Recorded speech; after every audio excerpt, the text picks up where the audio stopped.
شہریت ترمیمی قانون کے خلاف ایک بار پھر آوازیں اٹھنے لگی ہیں۔ پارلیمنٹ میں جس دن صدر مجلس بیرسٹر اسد الدین اویسی نے اس بل کی کاپی کو پھاڑ دیا تھا، اس کے بعد پورے ملک میں یہ چنگاری پھیلی اور وہاں سے آوازیں بلند ہونے لگیں۔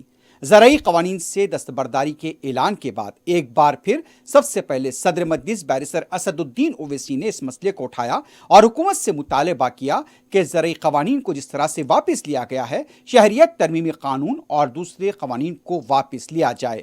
پیش ہے ایک تفصیلی رپورٹ۔ اسی لیے میں اس بل کی مخالفت کرتا ہوں۔ یہ ہندوستان کے سنویدھان کے خلاف ہے اور یہ ان لوگوں کی توہین ہے جنہوں نے اس ملک کو آزاد کروایا تو سن 57 کی جنگ آزادی ہو یا 1910 میں مہاتما گاندھی کیسے مہاتما بنے معلوم میڈم؟ انہوں نے ساؤتھ افریقہ کے نیشنل رجسٹر کارڈ کو پھاڑ دیا تھا، جلا دیا تھا۔ اسی لیے جب مہاتما نے پھاڑا، میں اس بل کو پھاڑتا ہوں۔ یہ ہندوستان کو توڑنے کی کوشش کر رہا ہے۔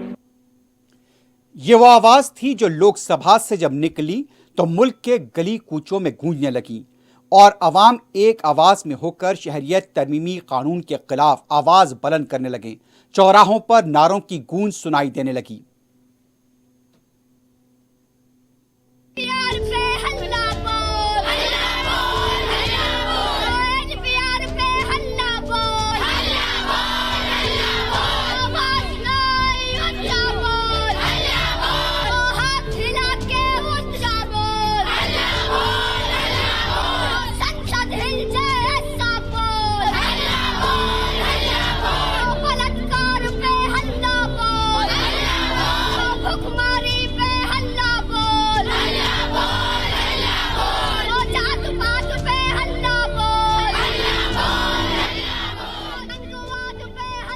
ملک کے کونے کونے میں شہریت ترمیمی قانون کے خلاف آوازیں گونجنے لگیں۔ حق کی آواز بن کر یہ گلی کوچوں میں پھیلتی چلی گئی۔ ملک کے کونے کونے میں احتجاج ہونے لگے۔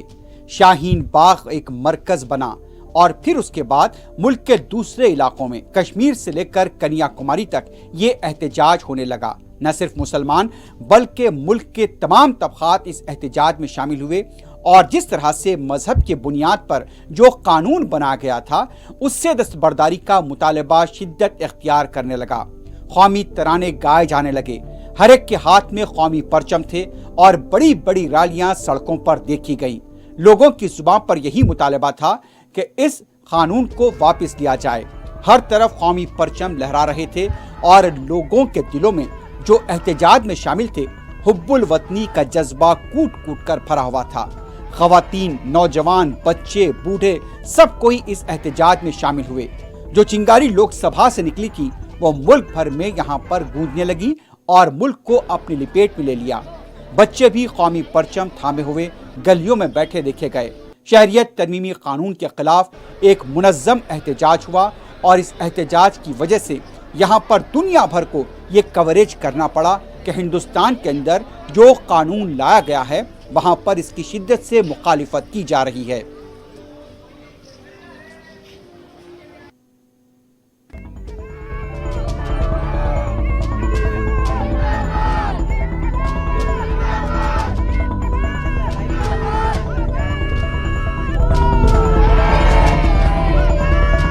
جب یہ احتجاج ہو رہا تھا اس وقت کئی باتیں سامنے آئی۔ کچھ لوگ یہ کہنے لگے کہ شاہین باغ پر احتجاج کرنے والوں کو بریانی کھلائی جا رہی ہے۔